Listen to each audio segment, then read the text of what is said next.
Hello বন্ধুরা, good morning. আর চলে এসেছি আরেকটি নতুন ভিডিও নিয়ে। আশা করি তোমরা সবাই ভালো আছো আর আমরাও ভালো রয়েছি।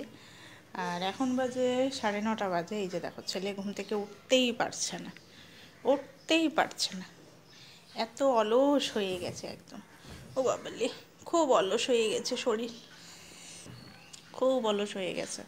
আর ও লেট করে উঠাতে আমারও সব কিছু লেট হয়ে যাচ্ছে, কারণ ও জেগে থাকে কিন্তু ও উঠবে না।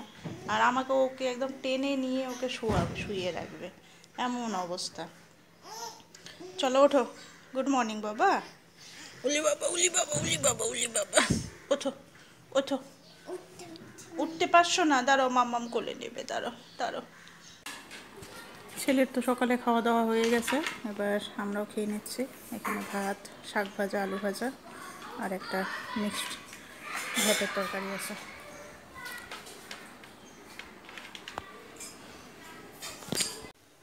আজকে দুপুরে রান্না করব হচ্ছে চিকেন কষা। তো চিকেনটাকে আমি ভালো করে ধুয়ে নিয়েছি আর একটু ভিনেগার লাগিয়ে নিয়েছি, এটাকে আমি ফ্রাই করে করব। এদিকে পেঁয়াজ কাটা হয়ে গেছে, আলু কাটা হয়ে গেছে, আদা, এটাকে এখন আমি শিলনোড়ায় বেটে নেব। আর তার সাথে করব হচ্ছে পোলাও। তো যার জন্য এখানে আতপ চালটাকে আমি ভিজিয়ে নিয়েছি। তো চলো আগে এটাকে ভেজে নিই। চিকেনটাকে আগে ভালো করে ভেজে নেব, আজকে ফ্রাই করে করব।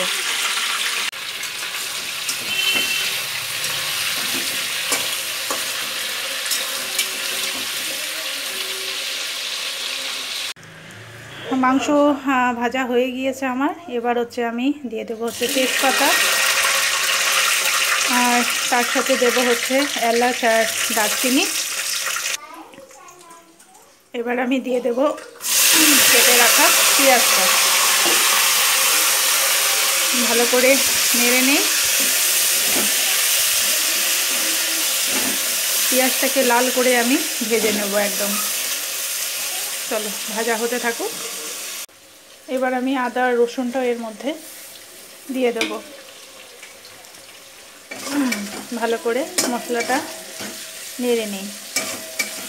এখন একে একে আমি এর মধ্যে গুঁড়ো যে মশলাগুলো রয়েছে, হলুদ, লবণ, জিরে, সেগুলো এর মধ্যে আমি দিয়ে দেব।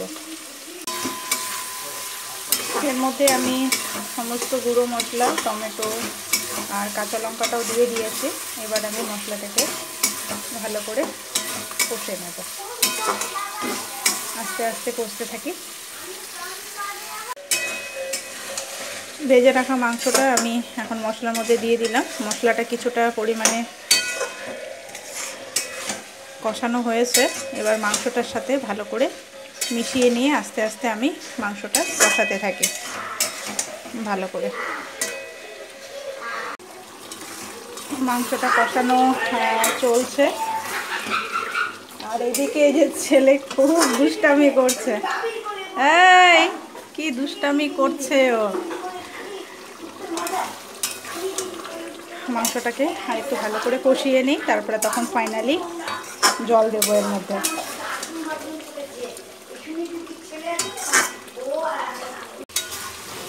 মাংসটা ভালো করে কষানো হয়ে গিয়েছে আমার। এর মধ্যে এবার আমি জল দিয়ে দেব। মাংসতে পরিমাণ মতো জল দিয়ে দিয়েছি। এখন ভালো করে জলটা ফুটুক। মাংসটা আমার কমপ্লিট হয়ে গিয়েছে, আমি এবার এটাকে নামিয়ে নেব। আর এদিকে পোলাওটাও চলছে।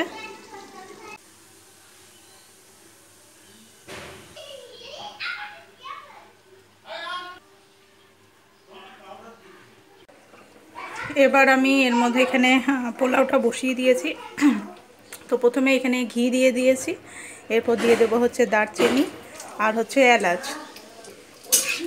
ভালো করে একটুখানি এটাকে ঘিয়ের সাথে ভেজে নিই।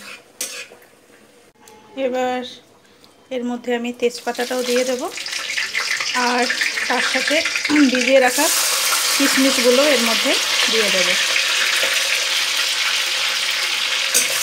ভালো করে নেড়ে নিই। তো আজকে আর কাজু বাদামের কথা মনেই নেই। কাজু বাদাম আমি ভেবেছিলাম বাড়িতে আছে, কিন্তু তারপরে দেখছি যে নেই। তো যার জন্য কাজু বাদাম আর দেওয়া হলো না। তো যাই হোক, আমরাই খাওয়া দাওয়া করবো। এবার এর মধ্যে আমি ভিজিয়ে রাখা গোবিন্দভোগ চালটা দিয়ে দিলাম, আর ভালো করে এবার আমি ঘিয়ের সাথে চালটাকে ভেজে নেব। লবণ চিনি এখন কিছুই দেব না, ওগুলো আমি পরে দেব, আগে আমি ভালো করে এটাকে ভেজে নিই। তো আমার চালটা ভাজা হয়ে গিয়েছে।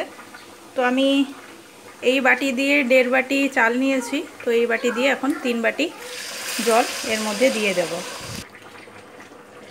3 বাটি জল আমি দিয়ে দিয়েছি।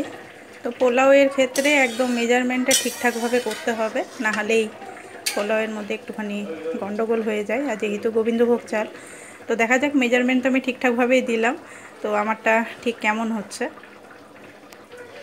এবার আমি এর মধ্যে কিছুটা পরিমাণে লবণ আর সামান্য পরিমাণে চিনি দিয়ে দেবো।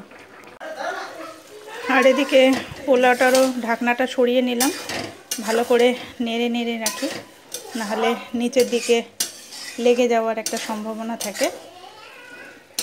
জলটা আরও শুকাবে।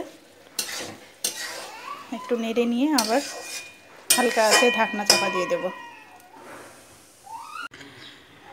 পোলাওটা রান্না আমার হয়ে গিয়েছে। তো গ্যাসটাকে নিভিয়ে দিয়েছি। একদম যে ঝরঝরা হয়েছে তা না, একটুখানি ইসেই হয়েছে, আসলে অনেক দিন পর করলাম।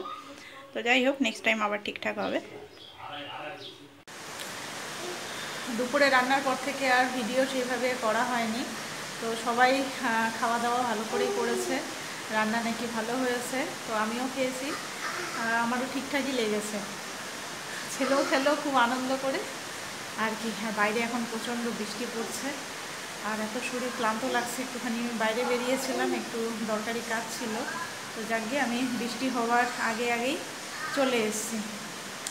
তো চলো বন্ধুরা, আজকের ভিডিওটা এখানেই শেষ করছি। নেক্সট ভিডিওতে আবার দেখা হবে তোমাদের সাথে। আজকের মতো গুড নাইট, ভালো থেকো।